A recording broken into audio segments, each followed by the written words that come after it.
I want to welcome all of you to the second session of People in My Pockets. I am proud to be your host this afternoon, as Norman Castle had to go to the hospital unexpectedly. No, don't be alarmed. He just got a bad case of poison ivy chasing Abe Lincoln around outside last week. But he has Wi-Fi in his hospital room, and will be participating from there if he can. If he can keep from scratching, that is. In fact, why don't we check in with him now, before our guest arrives? Norman, are you there and are you decent? Hi Lucy. Yes, I am fine, and I am looking forward to meeting our guest. What bad timing. I am really mad I am stuck here during what promises to be one of our most popular programs. And I think Dr. Drake here is even more disappointed than I am, because he is a big Revolutionary War fan, and does those historical reenactments of camp life and battles.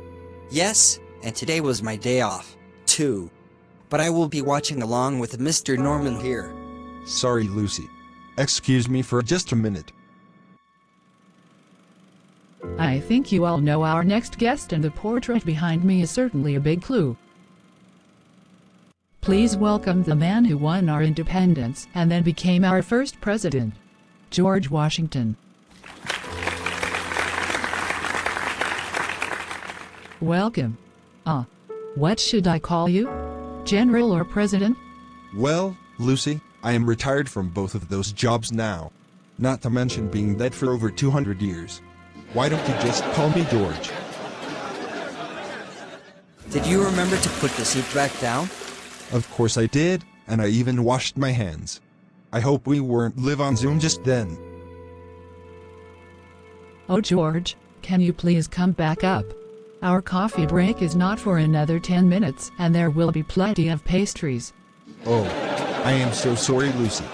During the war we had to grab food whenever we could. I guess old habits die hard. I saw lots of men die hard in the war, on both sides. I can certainly understand. Do you think you have PTSD?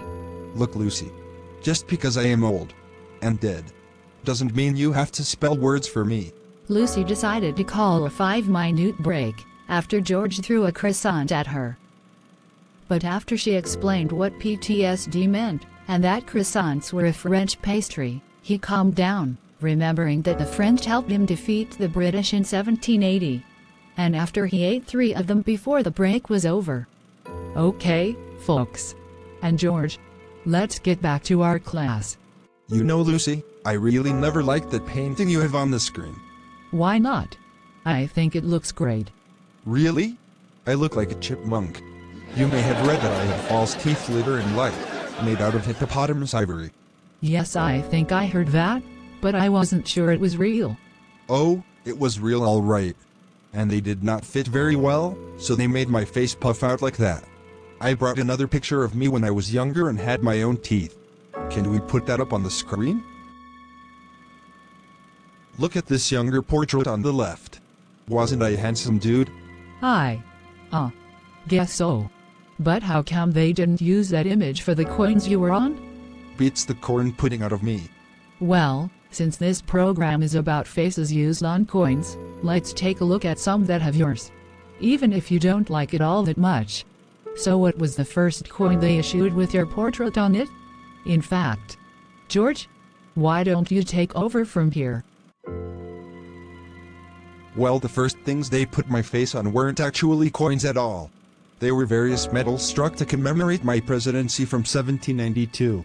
And the very first medal was the peace medal you see here on the top. It was a peace medal we used as gifts or rewards given to Indians who helped us during the war. These were not really coins in that they weren't currency of the nation, but they had value. So it depends on your definition of a coin. But here is where I get the most exposure in your pocket change. The glorious silver quarter dollar, first minted in 1932, which was right after the Great Depression. They originally wanted to do me on a $50 coin in 1792, I think. But when you are dead, I guess you'll take what you can get. Mr. President, George, I have a question. Come up here, Rena. Feel free to ask me anything. So what was your question? And I see you dressed in an old-time costume of the period. Yes, I dressed like my great-great-grandmother in a picture we have from the 1800s. May I put it up on the screen? Of course, my dear. Oh dear. I have a feeling I know where this is going. You are an American hero, but you also owned slaves. How can you justify that? Well, Rena, it was common practice back then you owned slaves. But before you say we should have known better, let me point out that it is only recently people in your age decided smoking was deadly. Before that, movies showed people smoking like brick chimneys, and the government did nothing to stop it. Will people 300 years from now accuse and condemn you because you smoked tobacco or the devil weed? In the 21st century, cultures change and evolve, and there is a danger in going back centuries and imposing our values on people long dead. I was going to get a t-shirt with the phrase "I am a member of the long dead," and people would think it was a rock group they hadn't heard about. The important thing is young people like you, in your black slave costume. Keep fighting for what you believe is right. And don't let fools and idiots overrule you.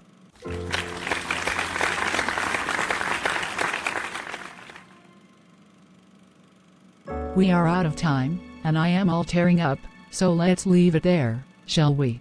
And don't forget to vote.